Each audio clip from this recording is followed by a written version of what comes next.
Welcome to the notes for 3.1, key features of a quadratic function. We are going to be spending a lot of weeks working on quadratic functions, so today is just an introduction. There's going to be a lot of vocabulary to be aware of that will be used throughout our discussions on quadratic functions. First thing first, it's not written on here, but a reminder of what a quadratic function is a quadratic function is a function where the term with the highest degree is a 2. So I have some x squared somewhere in that equation, and I don't have an exponent larger than 2. A parent function is the simplest function in a family of functions. So when we're talking about a family of functions are all the functions that look alike. So the linear family, all of those functions are lines, and so that makes up one family of functions. We are talking about the quadratic family, and so everything that is a member of that family are all quadratic functions.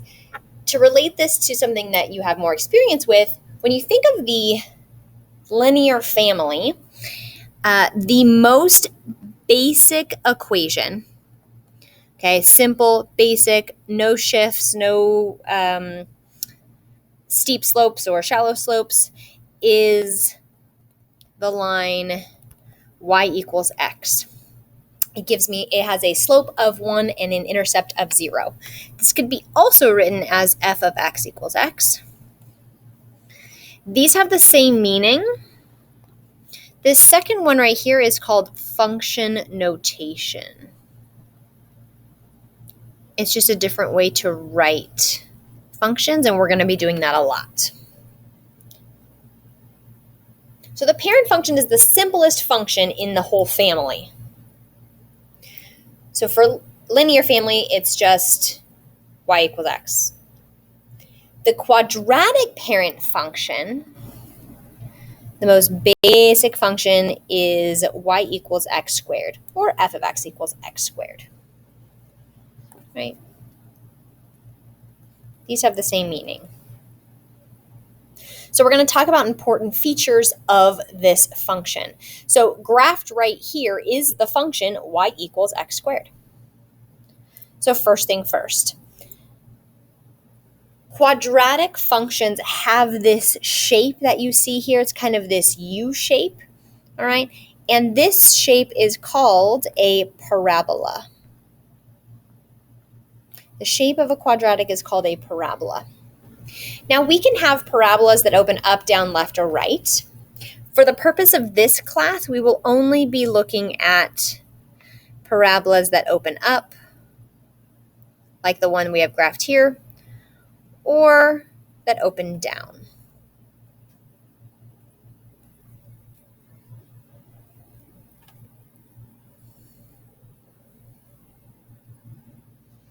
Speaking of shape, I have a note here in black that says when a graph touches the edge of the window, we assume the graph continues. So oftentimes when we have graphs, you will see these arrows written at the ends, and that's not wrong, that's totally fine. And oftentimes you'll see it without, and they have the same meaning. So we assume that if the graph touches the edge of the viewing window, the edge of like the grid here, that this just continues on and on forever.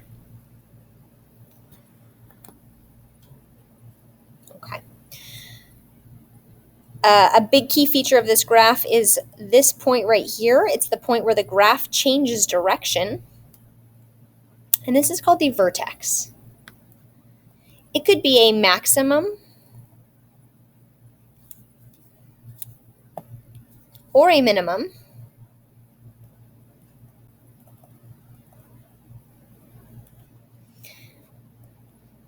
In this case, it is a minimum. It's the lowest most point on the graph. It is the point where the graph changes direction.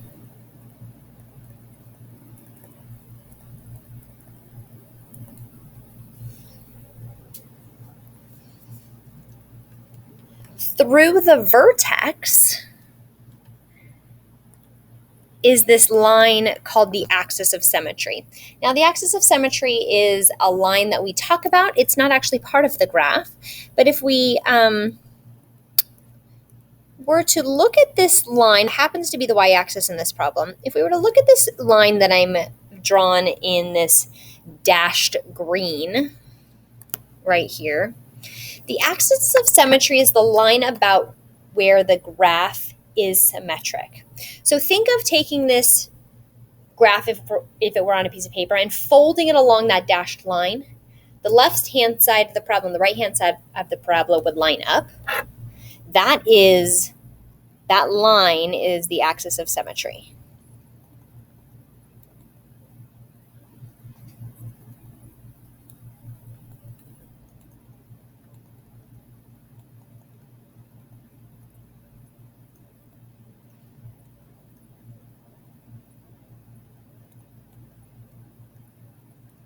And axes of symmetry.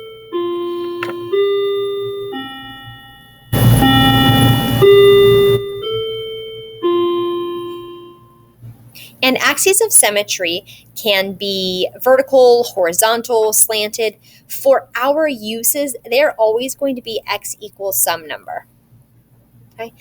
In this particular case, we have the equation of the line x equals 0.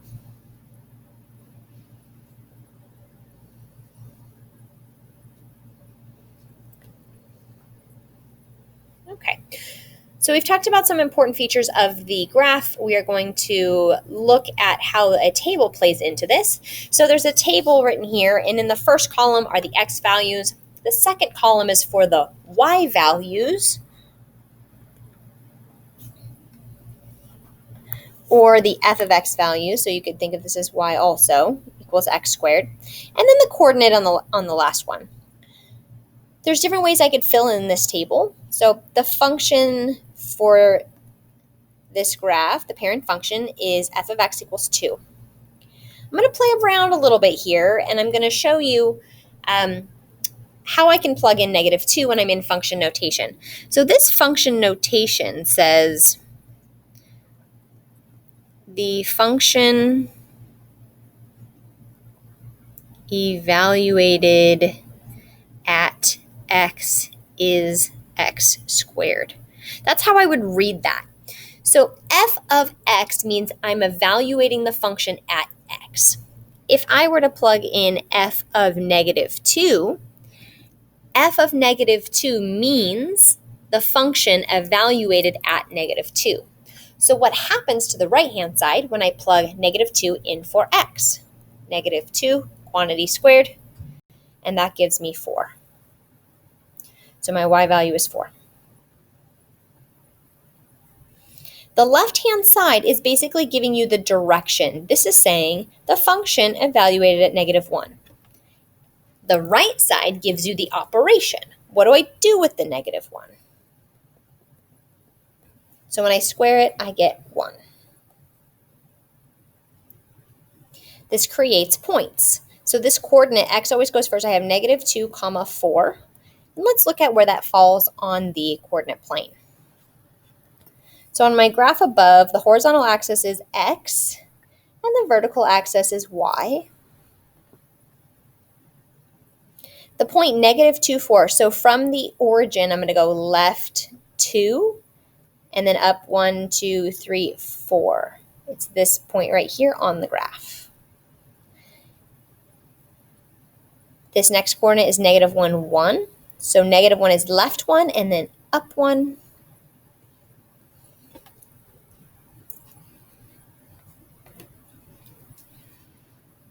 Okay, when I plug in 0, I get 0 squared, which is just 0. And you can say that that's here the point that we already determined is the vertex.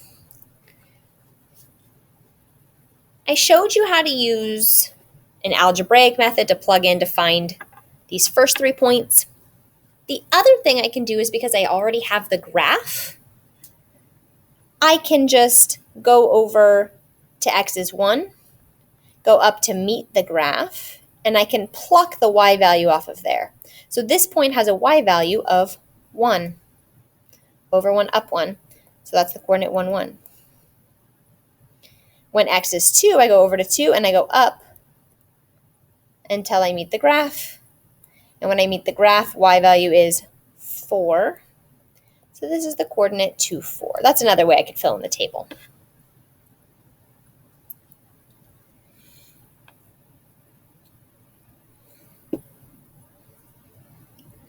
We determined that this point 0, 0 is the vertex.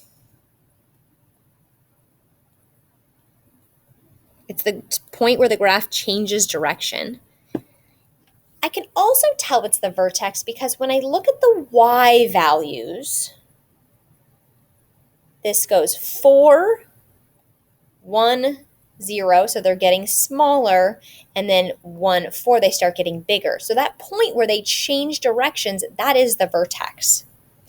You'll notice on either side of the vertex, I have the same numbers and the same numbers. So I've got some symmetry in the table as well as in the graph.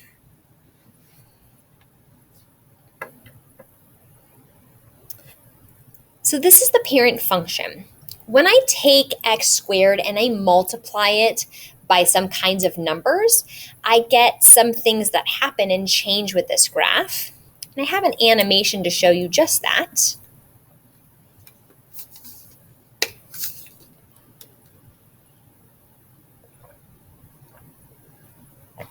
This is a free math tool called Desmos. And Desmos has a lot of great features. One of them allows me to not only graph, but create a variable in my function, and then use this slide to show you what happens when I pick a different value. So when a is 1, 1x squared, that's just our parent function. So this is the same graph that I had graphed on the first part of the notes. So then I'm going to move this over to a different value of a. So what does it look like if a is 2? How does the graph change? So now I have 2x squared. All right, so I'm going to move it over again. What happens when I go to 4? How does the graph change? Hopefully you're noticing that as this number gets bigger, it's getting narrower and narrower and narrower, right?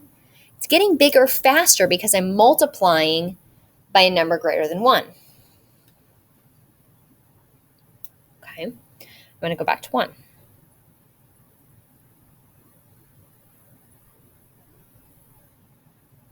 Okay, now let's look at what happens when I have a number that's smaller than 1. So this is the parent function, and I'm going to change the a so that it's not the parent function. So if I multiply by 0.7, I multiply by 0.5, 0.4, 0.1. So hopefully you'll notice that this is getting wider if I have a number that's smaller than 1. You don't have to worry about writing this down right now. We're gonna put a summary on here in your notes. So what I'm going to do now is I'm going to hit play right here, and what it's going to do is the slider is going to move to positive 10, back through 0 to negative 10, and while the slider moves and this a value changes, the graph is going to change. So I'm going to let it play through a couple of times because I want you to have an opportunity to look at the slide value and the graph. So here we go.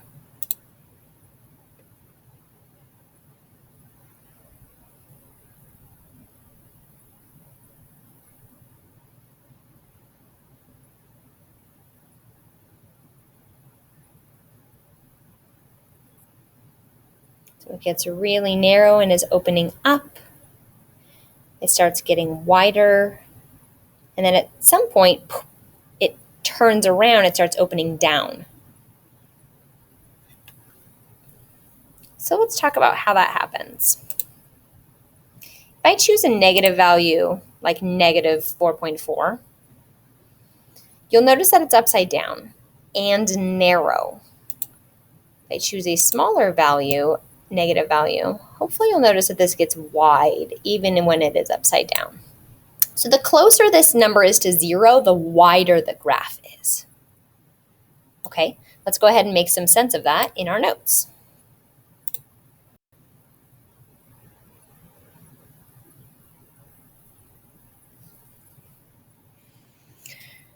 So I have 3 different functions graphed here. I have f of x is equal to x squared, and I have them color coordinated with their graphs down here. This is the parent function. I have this blue function, which is multiplied by 2, so 2x squared. I use some different letters here because I can call these functions whatever I want. I've got an f of x and a g of x and an h of x because they all have the same type of meaning. And I have an h of x, 0.5x squared. What I'm looking to do is I'm looking for how a different a value changes the function. So the parent function is my base.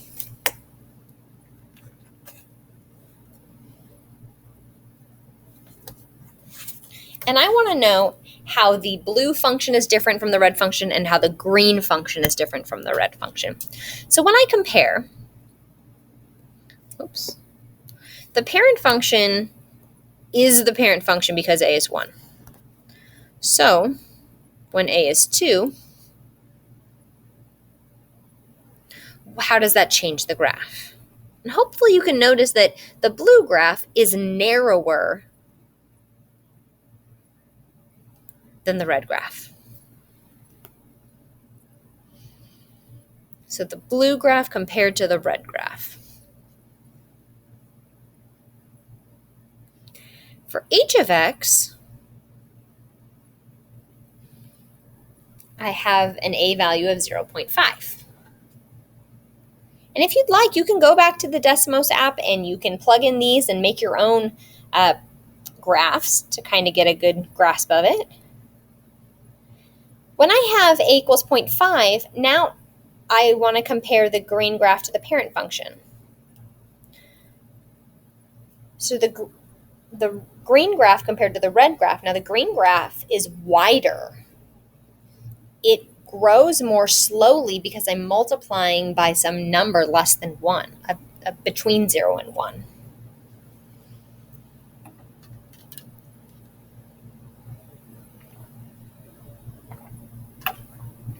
Okay, so the official first example. How does the value of a in the function affect its graph when compared to the graph of the quadratic parent function? So what is this asking?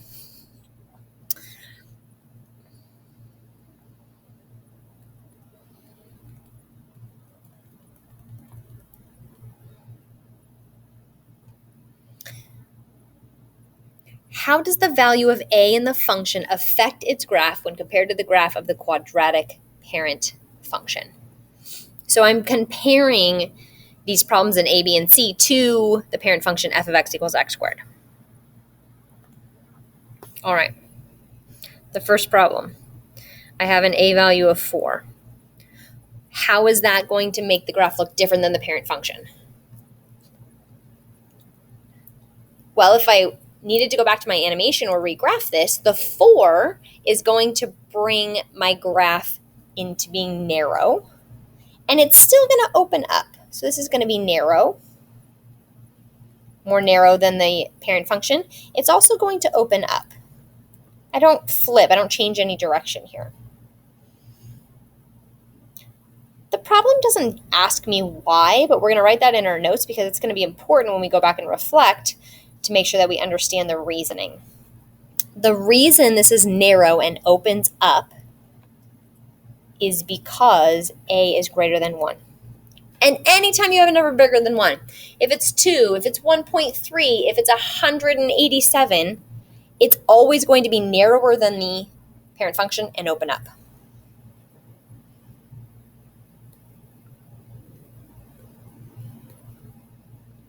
Problem B. With an a value of 2/3. So you have to have some number sense in knowing how big is 2/3. 2/3 as a decimal is 0.6666 repeating. So it's less than 1. If it's less than 1, but greater than 0, this is going to cause the graph to be wider. Remember I said as a number approaches 0, it gets wide. So this is a small number. It's going to make the graph get wider, but it's still going to open up because it's positive.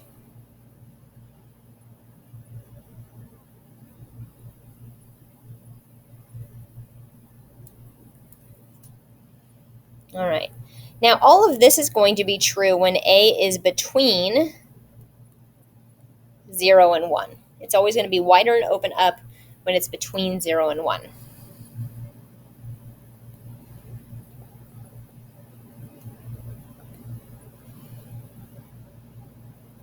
Okay, C.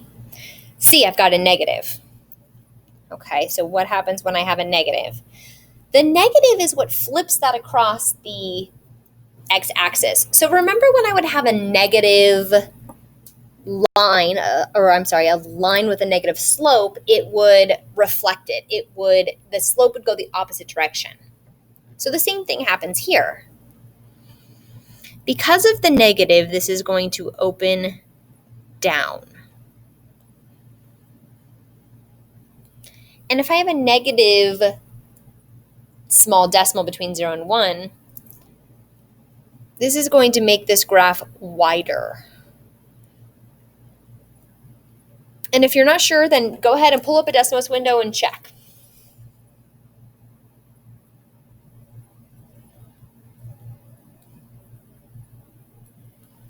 This is going to occur anytime I have an A value between 0 and negative 1.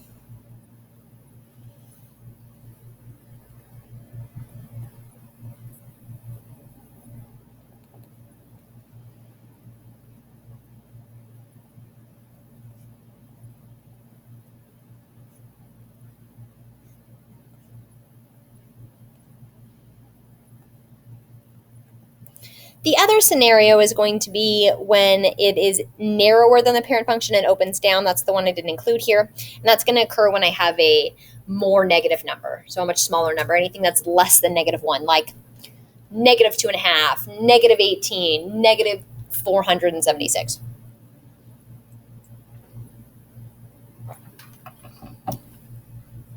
All right.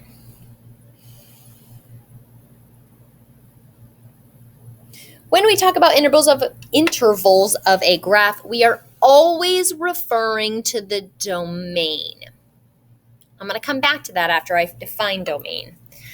Domain is the set of x values, input values, independent variables. Range is the set of y values. Output values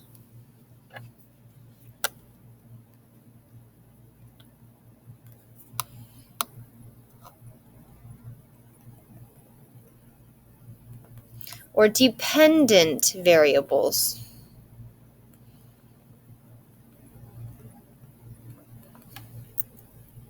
And then my little note in purple. Yes, you need to know all of this vocabulary. Okay, so back to that note in red. It's in red because I really need it to stand out.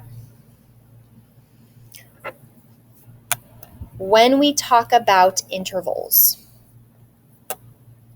of a graph, we are always referring to the domain. So anytime it asks for an interval, you're always looking for the x values, the domain values.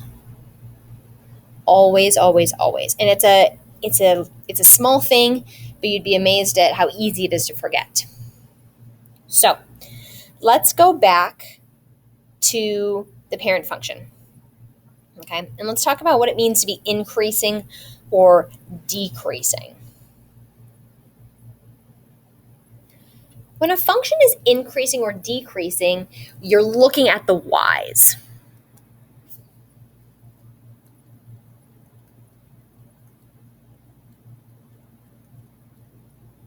Okay. Whenever I am going to trace a function, I always do it left to right. I'm going to use some different colored highlighters here. Try to give some accent to what I'm doing. When I trace this function, so I'm going to start at my leftmost point. So I trace. Now, right now I am tracing and this line is going down. That means the graph is decreasing.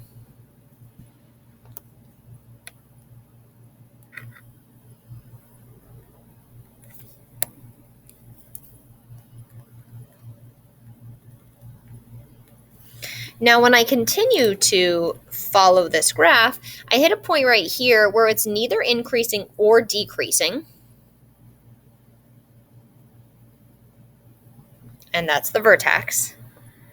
But then as soon as I pass the vertex, I change direction, which was the definition of the vertex, right? The vertex is the point where you change direction. So I'm decreasing, and now I'm increasing.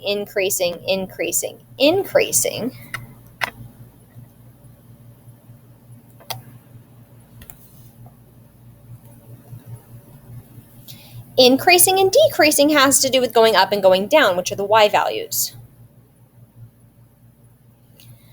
But when I state the interval,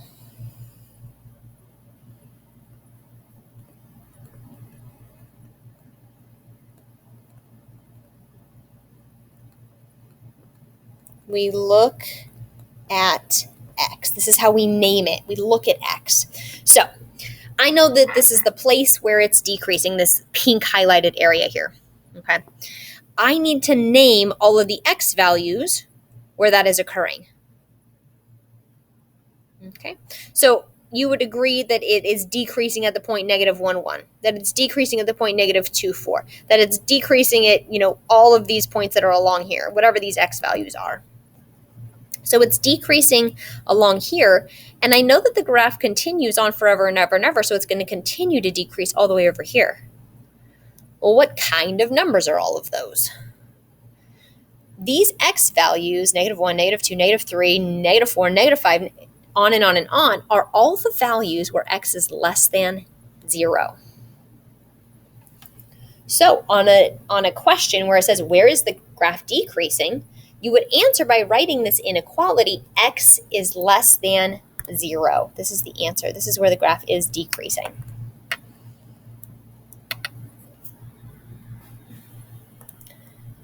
On a question that asks, where is the graph increasing? Well, it's increasing. It's going up over here.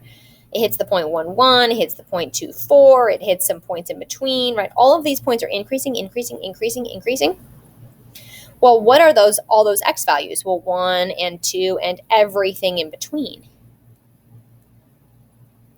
How could I write those as an inequality? Well, it doesn't include 0, but it's everything that's a little bit bigger than 0 or a lot bigger than 0. So where is it increasing? It's increasing when all the x values are greater than 0.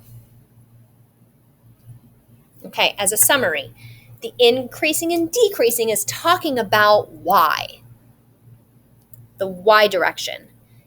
But when it asks for an interval, it wants you to name it using the x, the domain.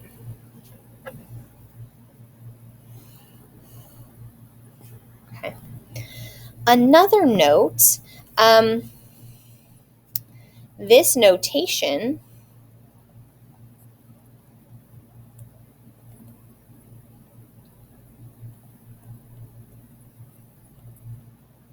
is called inequality notation. When I've got a less than or greater than or less than or equal to or greater than or equal to, there's different ways I can write intervals, and we will be using different ways this year, but this way is called inequality notation.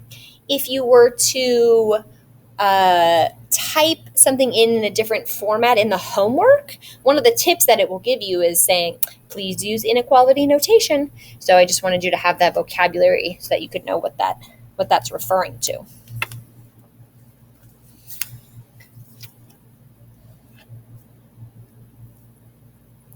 So take a couple seconds, read that blue comment where it says, don't get confused. Try to let that sink in.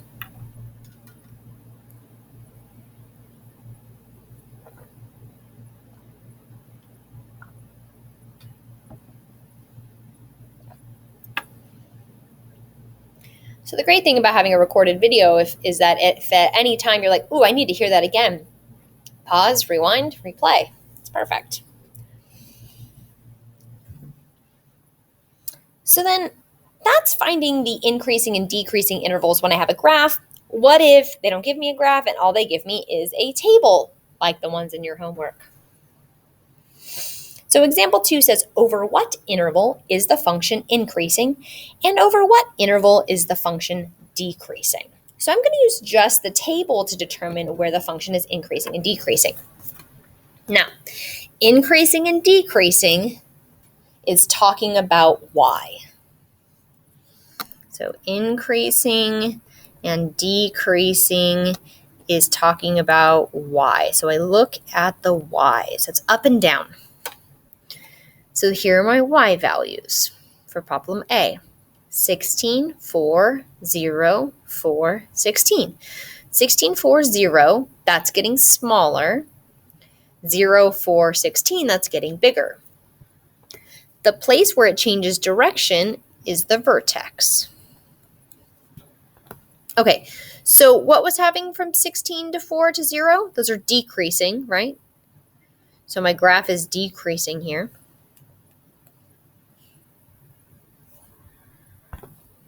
And from 0 to 4 to 16, my graph is increasing. Increasing, decreasing has to do with y. When I name the interval where that happens, when I give it a name, I have to look at x. Here's the x column over here. Where is it decreasing? Let's look at those types of numbers here. Right? Okay, so 0 to -1 to -2, these are the numbers where it's decreasing. And I would imagine if I went up to -3, it would still be decreasing. Up to -4, it'd still be decreasing.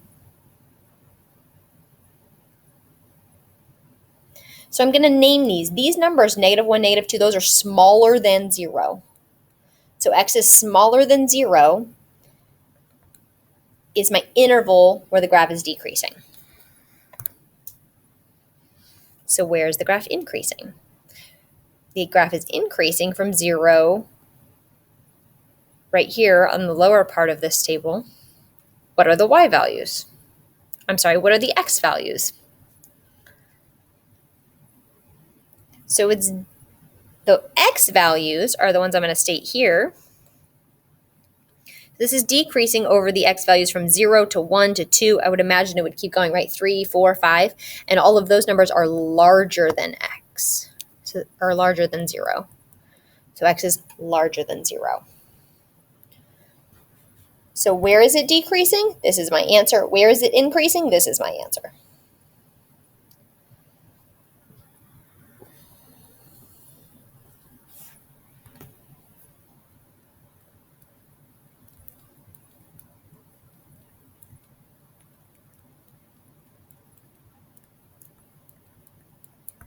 When I name the interval, I look at x.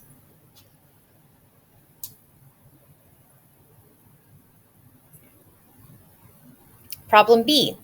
If you printed these notes, take a look at your table because there may be an error. The 12 at the very bottom should be negative.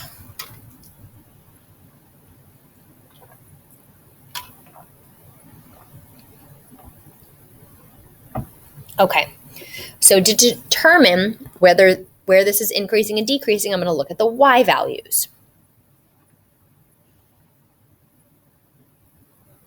So these are my y values. -12, -3, 0, -3, -12. Sometimes people struggle a little bit with negatives. So let's go ahead and I'm going to draw a number line. And I'm going to make it vertical because I'm talking about y numbers here. So let's see, where's 0? 0 is here. And I have -3. I'm going to make this a little bit longer, and I'm going to go down to -12. Okay, so for this, as I go down, I go from -12 to -3 to 0. So the first part of my graph, that's increasing. Those numbers are getting bigger. So this is increasing.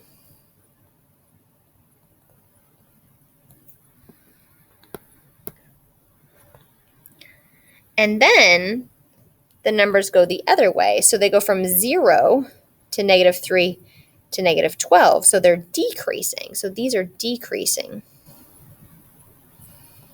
And you should be able to notice that the vertex is again right in the middle at that point 0, 0. Everything today they're going to be at 0, 0. And in the next sections, they're going to start being in other locations. So great. So I've found the place where the graph is increasing. But when I name the interval, I have to look for the x values. So I go over here. What kinds of numbers are those? Those are small numbers. Oh, so x is less than 0. And the graph is increasing. Okay, so what kind of x numbers occur when the graph is decreasing? Oh, those are bigger than 0. All right, there's my interval when the graph is decreasing. Increasing, decreasing is looking at y. The interval, these boxed answers, are talking about x. I suggest you pause this video and try to do C on your own.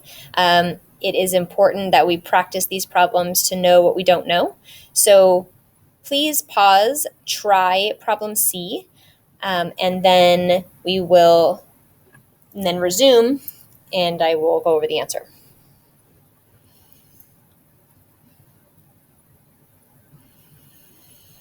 Okay, so problem C. Before I go over problem C, I want to point out some similarities between my graph and my table. So my graph above here was the parent function, so y equals x squared.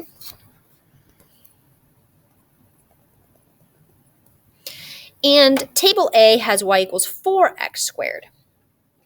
Because they have a leading coefficient of 4, it still opens up. So you'll notice that it's decreasing over the same interval, and it's increasing over the same interval because they both have positive leading coefficients. Now, when I look at A and B, they swap, right? They're not the same, they're opposites. So it's decreasing when x is less than 0, when over here it's increasing when x is less than 0. And that occurs because the graph flips. So f of x equals 4x squared. This is a graph that opens up. So first it's decreasing, then it's increasing. And B is a graph that opens down. So first it's increasing, then it's decreasing. So they switch. Now look at C. C is positive. When it's positive, and although this is going to be wider, it's still going to decrease before it increases. So it's going to look more like A and more like the picture. Let's look at the details.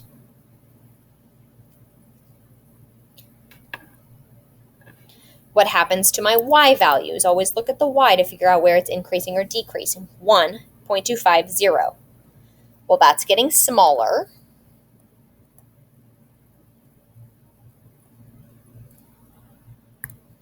And then 0, 0.251, those are getting bigger.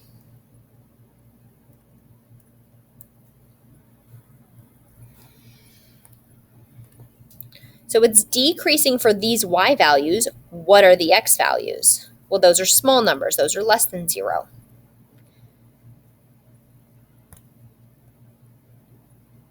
Where is the graph increasing? The graph is increasing for these x values here when they are larger than 0, right? Like 1 and 2, and that table would just continue on and on.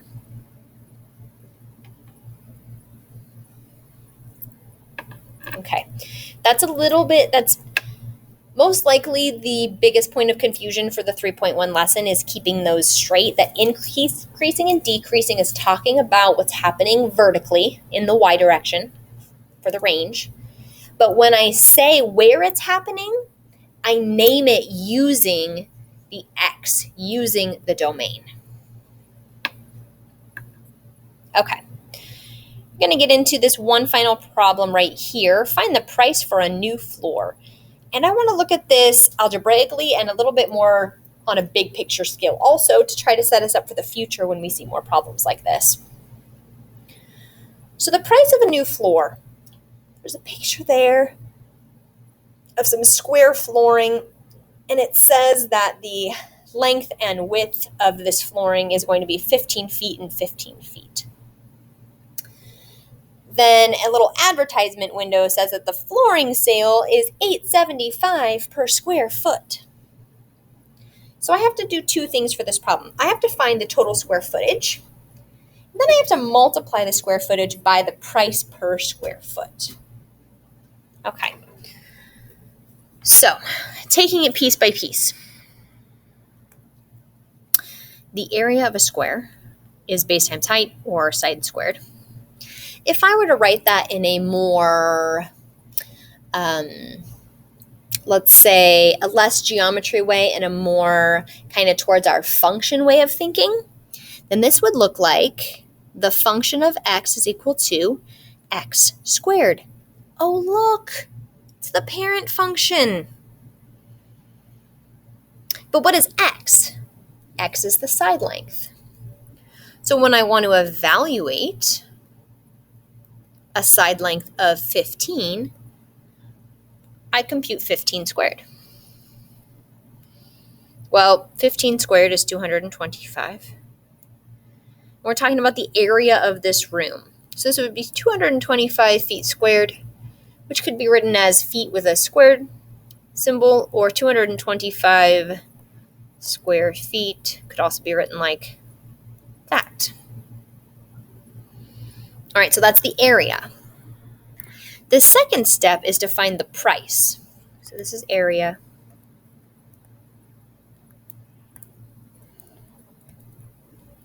Well, the price is $8.75 per square feet, and I know how many square feet I have. I have 225 square feet. So I need to multiply those to get a total amount of $1,968.75. That's very expensive flooring. It's almost $2,000 for like a bedroom-sized room. Well, I guess that's bigger than a bedroom. Still, pretty expensive. Okay, so that's going to be the price to do the new flooring. Now I want to backtrack a little bit here, and if we wanted to kind of break this down and write a function that we could use for any size square room, let's go ahead and take a look at that. We already wrote down that the parent function, the area of any room, is x squared. So maybe I have a smaller room that's 10 by 10, or maybe I'm doing the flooring of a walk-in pantry that's 5 feet by 5 feet. All I have to do with that